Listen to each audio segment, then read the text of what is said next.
Ngomong saja kalau Kalau jadi tunjukkan pengecut masuk penjara, Bang. Nah, makanya saya bilang Saya jangan ini- berlindung pada kata geng. Pak. Kelompok boleh. Anda belum pernah Kata masuk geng penjara, Pak. bahaya. Nah, Anda belum pernah masuk penjara. Apalagi Saya kalau kita ini buka kamus besar Indonesia itu, geng itu cenderung mengatakan adalah negatif. Jadi nggak ada geng Solo tuh? Menyamaratakan, mengeneralisir bahwasanya seluruh warga Solo itu adalah gangster, menggiring, ya, menggiring opini negatif kepada warga Solo. Inilah saya menerima banyak sekali ya, baik WA ya maupun Instagram dan sebagainya itu mengatakan itu. Kami warga Solo sangat marah dengan perkataan geng itu. Dan Sangat mengerikan upaya penyesatan yang sedang dibangun loyalis Jokowi, Andi Aswan. Dia sedang melakukan politik blame shifting, menghasut orang lain, tetapi berakrobat seolah orang lain pelakunya. Praktek seperti ini sangat berbahaya karena bisa menimbulkan konflik sosial. Kita masih ingat peristiwa G30 SPKI. Ketika mereka gagal melakukan kudeta, lalu menguasai RRI, membuat propaganda membalikan fakta bahwa seolah-olah mereka lah sesungguhnya pahlawan yang sedang menyelamatkan presiden dari kudeta para Dewan Jenderal. Dan hasilnya mengerikan. Jutaan rakyat pendukung setia Soekarno ikut terprovokasi, berbalik mendukung PKI. Rakyat dan rakyat saling berhadapan. Dan jutaan orang menjadi korban, hanya karena provokasi tidak bertanggung jawab. Ini adalah pengalaman sejarah kelam bangsa kita yang seharusnya tidak terjadi di era modern, era keterbukaan seperti sekarang ini. Mari kita bedah pola lempar batu sembunyi tangan yang sedang dimainkan loyalis Jokowi, Andi Aswan di video ini. Tonton sampai habis, karena di akhir video, seorang sosiolog sekaligus mantan tahanan politik era Soeharto, Musni Umar, membungkam logika sesat seorang Andi Aswan.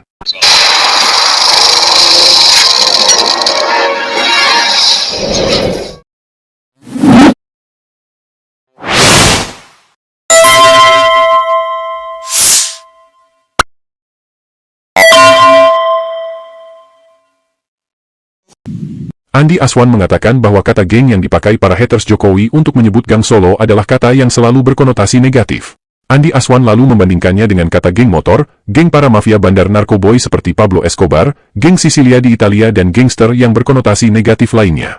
Lalu menurut Andi Aswan, penggunaan kata ini oleh haters Jokowi memantik kemarahan warga Solo.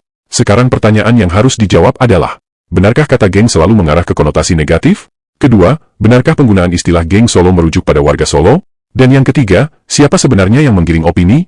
Haters Jokowi, atau loyalis Jokowi dalam hal ini Andi Aswan? apalagi kalau kita buka kamus besar Indonesia itu, geng itu cenderung mengatakan adalah negatif. Jadi nggak ada geng Solo tuh? Untuk menjawab pertanyaan pertama, kita menggunakan rujukan yang dipakai oleh Andi Aswan, yaitu Kamus Besar Bahasa Indonesia. Dan kalian bisa membuka sendiri di rumah, dengan kata kunci geng menurut Kamus Besar Bahasa Indonesia. Dan inilah hasilnya. Di sini disebutkan, geng adalah 1. Kelompok remaja, yang terkenal karena kesamaan latar belakang sosial, sekolah, daerah, dan sebagainya. Dan 2. Geng berarti gerombolan. Dari pengertian yang pertama, sudah jelas bahwa tidak semua kata geng mengarah ke hal negatif. Sekelompok remaja yang menyatukan diri dalam sebuah kelompok belajar misalnya, atau kelompok bermain dan lain-lain bisa disebut geng. Dan ini jamak dilakukan remaja di tahun 80-an dan 90-an, yang di masa sekarang lazim dikenal dengan istilah besti.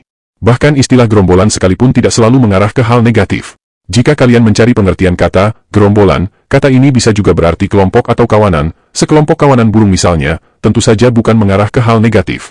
Walau kata gerombolan juga bisa mengarah ke hal negatif misalnya gerombolan pemberontak dan lain-lain, namun ini hanyalah bagian terkecil dari pengertian kata geng yang sesungguhnya. Dari sini, mulai terlihat, justru Andi Aswanlah yang mengiring opini mengarahkan istilah geng seolah hanya ke hal negatif saja.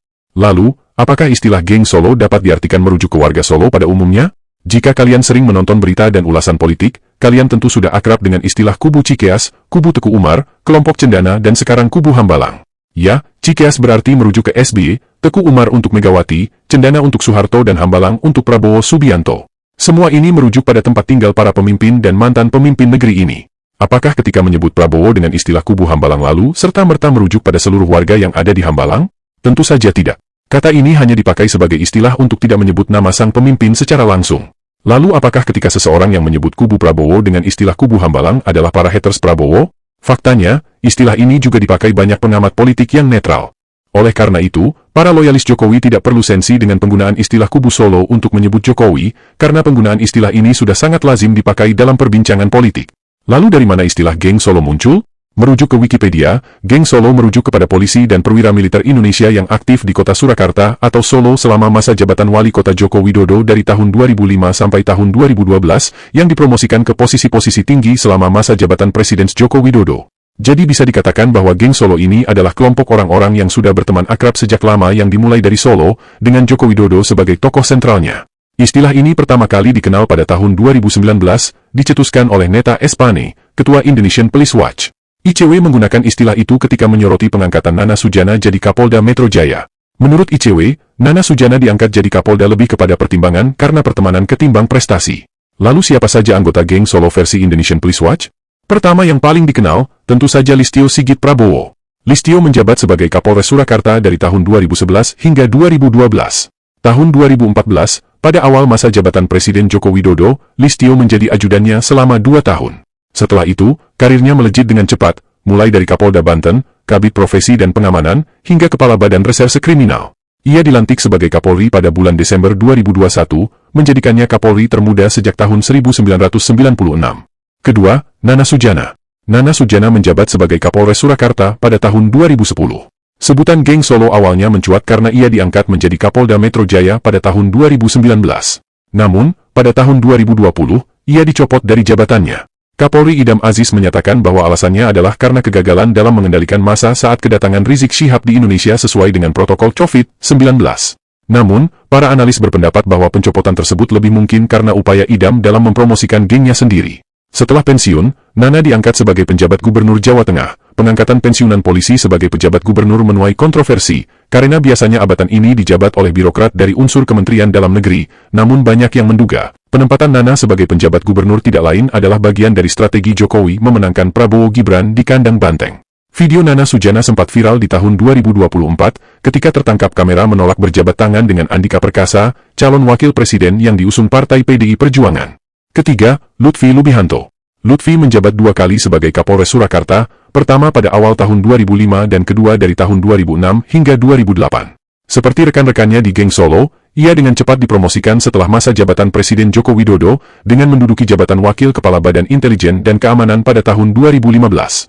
Pada tahun 2016, setelah pengangkatan Tito Karnavian sebagai Kapolri, Widodo mencoba mencalonkan Lutfi sebagai wakilnya, tetapi mendapat penolakan luas karena kurangnya kapasitas dan senioritasnya. Lutfi malah diangkat sebagai Kepala Badan Intelijen dan Keamanan Polri, jabatan yang setara dengan bintang 3. Keempat, Ahmad Lutfi. Ahmad Lutfi menjabat sebagai Wakil Kepala Kepolisian Daerah Surakarta pada tahun 2011. Setahun setelah Widodo berkuasa, ia dipromosikan menjadi Kepala Kepolisian Daerah Surakarta.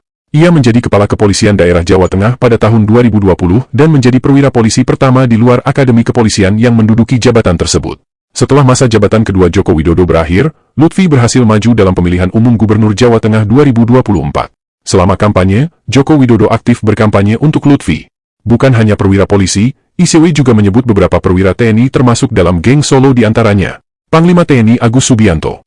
Agus Subianto diketahui pernah jadi Kodim Surakarta tahun 2009 sampai 2011. Selanjutnya mantan Menko Polhukam, Hadi Cahyanto. Menurut ICW, Hadi Cahyanto menjalin hubungan akrab dengan Joko Widodo ketika menjadi Komandan Pangkalan Udara Adi Sumarmo dari tahun 2010 hingga 2011. Hadi Cahyanto kemudian dipanggil ke istana menjadi Sekretaris Militer Presiden ketika Jokowi berkuasa. Januari tahun 2017 diangkat jadi Kepala Staf Angkatan Udara dan tidak sampai setahun, tepatnya Desember 2017, Hadi diangkat jadi Panglima TNI. Setelah pensiun, tahun 2022, Hadi diangkat menjadi Kepala Badan Pertanahan Nasional, sekaligus merangkap jadi Menteri Agraria dan Tata Ruang. Dan di tahun inilah terindikasi terbitnya berbagai sertifikat hak guna usaha sampai hak milik di berbagai wilayah laut dan pesisir di Indonesia, termasuk yang pernah viral di wilayah laut Tangerang, Banten, dan Bekasi. Dan ini hanya sebagian kecil dari banyaknya perwira TNI dan Polri yang disebutkan oleh ICW sebagai bagian dari Geng Solo. Dari warga sipil, kita mengenal misalnya mantan Ketua KPUD Solo, Eko Sulistyo. Eko Sulistyo adalah Ketua KPUD Solo tahun 2003 sampai tahun 2008, masa ketika Joko Widodo maju sebagai Wali Kota Solo pertama kalinya di tahun 2005. Ketika berhenti dari jabatan sebagai Ketua KPUD, Eko kemudian menjadi konsultan Dinas Tata Ruang semasa Jokowi jadi Wali Kota di Solo. Lalu ketika Jokowi terpilih jadi Presiden, Eko kemudian diangkat jadi Deputi 4 Bidang Komunikasi Politik dan Diseminasi Informasi Kantor Staf Kepresidenan. Tahun 2019, merangkap Komisaris PT PLN. Selanjutnya ada Paiman Raharjo. Menurut pengakuan Paiman, dia sudah menjalin hubungan akrab dengan Jokowi sejak Jokowi masih jadi wali kota, dan Paiman sebagai dosen pengajar di Universitas Mostopo. Ketika Jokowi maju sebagai calon gubernur Jakarta, Paiman lalu mendirikan relawan bernama Relawan Sedulur Jokowi. Tahun 2012 ketika Jokowi terpilih jadi gubernur, Paiman lalu diangkat jadi komisaris PT T Food Station Cipinang Jaya, sebuah perusahaan daerah milik pemerintah Provinsi Jakarta. Ketika Jokowi terpilih jadi presiden, Paiman kemudian diangkat jadi komisaris PT PGN dan tahun 2023 diangkat jadi wakil menteri Anda desa. kenal Pak Jokowi dari mana? Sampai bisa jadi Wamendes, ini kan banyak pertanyaan nih, Pak. Nah, ini yang keliru menafsirkan ya. Oke, silakan, Jadi Pak. saya kenal Pak Jokowi itu saat pemerintahan Pak SBY mengadakan yaitu hari peringatan ASN di Manan Solo. Saya sebagai tim acara. Nah, sayalah yang selalu berhubungan dengan Pak Jokowi itu 2005. Nah, disitulah kami perkenalan. Kemudian tahun 2007 kami bawa ke kampus dan sebagainya. Nah, kalau jangan dikait-kaitkan gitu loh. Kalau saya menjadi wamen itu memang saya memiliki kompetensi dan saya ingat ya teman-teman, saya ini ketua umum relawan dari tahun 2012, Oke. 2014, 2019. Seandainya saya mendapatkan ya jabatan itu pun 2023 sampai 2000. Karena relawan itu Bapak mau sampaikan itu ya? Ya karena saya memang berjuang dan saya memang ketua umum gitu. Saya memiliki anggota lebih dari 3 juta saya punya relawan. Jadi istilah geng Solo tidak lebih dari cerita dan kisah orang-orang yang berteman akrab dengan Jokowi sejak Jokowi jadi wali kota di Solo, dan lalu mendapatkan posisi penting dan karir yang melejit setelah Jokowi jadi presiden. Ini adalah kisah dan fakta sejarah yang tidak terbantahkan, dan itu biasa saja dalam sebuah kelompok pertemanan. Namun demikian, pakar sosiolog Musni Umar punya pandangan lain. Nah, saya ingin merespon apa yang disampaikan tadi tentang geng Solo. Sebenarnya ini penamaan untuk memudahkan pemahaman masyarakat ada masalah yang berkaitan. Ini tidak mengeneralisir, tidak semuanya orang ini. Tapi kalau kita sebut yang seperti Anda sebutkan itu menyebut nama, itu kena undang-undang ITE. Nah, itulah orang menghindari itu. Ya, Jadi jangan salahkan masyarakat menyebut Tadi gini, Prof. Ya, makanya saya bilang, Prof. Ya. Jangan jadi chicken, jangan jadi pengecut. Ngomong saja kalau Kalau mereka jadi ditunjukkan pengecut itu. masuk penjara, Pak. Nah, makanya saya bilang Pak, jangan ini berlindung pada kata geng. Nah, Pak. Kelompok boleh. Anda belum pernah Kata masuk geng penjara, Pak. bahaya. Nah, Anda belum pernah masuk penjara. Saya ini di masa Orde Baru, ketika kita memperjuangkan bagaimana perlunya ditegakkan namanya KKN, diberantas KKN. Ada 3 perjuangan kita 40 tahun yang lalu. Apa itu yang pertama? Pertama, melawan KKN. Apa yang terjadi sekarang? 10 tahun terakhir ini dahsyat luar biasa KKN itu sendiri. Dan itu sudah realisa. Masa menteri pendidikan, Ristek itu masuk dijadikan tersangka. Itu padahal dia ada pengawal untuk memperbaiki Indonesia. Itu contoh bahwa KKN ini luar biasa. Itu 40 tahun yang lalu kita di penjara di masa Orde Baru, itu perjuangan kita. Kedua, itu melawan yang mewujudkan clean government, pemerintahan bersih. Apakah sekarang pemerintahan baik? Itu pemerintahan justru ini yang kita harus perbaiki. Jadi clean government tadi di negeri ini, Pak. Kemudian apa? Difungsi, melawan difungsi. Di 10 tahun di masa Jokowi itu begitu dahsyat yang namanya difungsi itu sendiri. Orang masih menjabat, sudah dijadiin ini, dijadiin itu. Itu perjuangan yang tidak selesai. Jadi saya ingin mengatakan, Pak, saya pernah masuk penjara. Ini saya sedih menangis melihat negeri yang seperti sekarang ini. Jadi salahlah kita kalau membela orang yang benar, orang yang salah. Saya sekali lagi penulis buku. Tapi ketika dia salah, saya mengatakan ini nggak benar, harus diluruskan. Dan orang yang nggak benar itu harus diadili. Dan itu perjuangan. Maksudnya Pak Jokowi harus diadili? Iyalah, itu tuntutan Kenapa? tuntutan para penggiat sosial dan sebenarnya Indonesia, seluruh rakyat itu. Kenapa? Hanya kemarin ini, kenapa coba? Di dalam 17 tambah 8 itu tidak ada yang namanya adili Jokowi, Pak. Pertanyaannya kenapa bisa terjadi? Nanti Anda ada semua jawabnya. Artinya ada perjuangan yang murni, orang yang bersalah diduga bersalah, tidak diadili, kemudian mencari bubarkan DPR.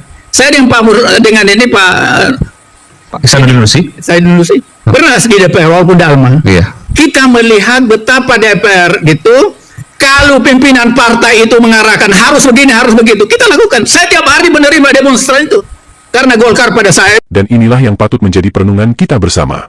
Kenapa para influencer seperti Salsa Hutagalung, Ade Armando, anggota YouTuber Nusantara, kader PSI seperti Erna Jati Sahara dan lain-lain justru menyuarakan bubarkan DPR, sementara kebijakan naikkan tunjangan dan gaji ada di kubu pemerintah? Jika alasannya karena anggota DPR joget-joget, bukankah Joko Widodo setiap tahun juga melakukan acara joget-joget di istana dalam perayaan yang sama yaitu perayaan memperingati kemerdekaan RI? Puncak keributan aksi demo 28 Agustus terjadi setelah anggota polisi yang sudah tahu berada di kerumunan massa, tapi dengan sengaja mengendarai kendaraan dengan kecepatan tinggi, yang akhirnya mengakibatkan salah seorang warga sipil jadi korban. Dan menurut pengakuan Kosmas Kajuhea, perwira polisi yang ada di dalam mobil itu, bahwa mereka hanya menjalankan perintah atasan. Kenapa dalam tuntutan 17+8 tidak ada tuntutan untuk menyelidiki atasan Kosmas? Tidak ada tuntutan untuk hadir di Kapolri? Sesungguhnya saya hanya melaksanakan tugas dan tanggung jawab sesuai perintah institusi dan perintah komandan secara totalitas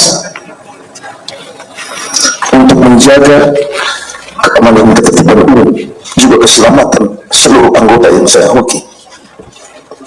Dari pengakuan ini, seharusnya diusut, siapa yang memerintahkan mereka membawa kendaraan dengan kecepatan tinggi di tengah kerumunan massa?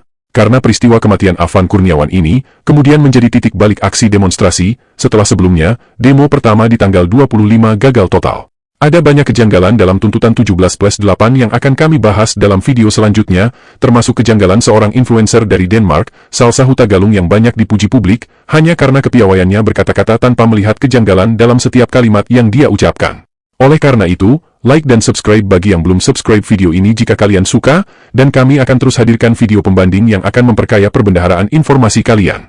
Kami berupaya tidak menyimpulkan, kami hanya menghadirkan informasi, dan biarlah kesimpulan ada di pihak pendengar dan penonton semata. Terima kasih sudah menonton.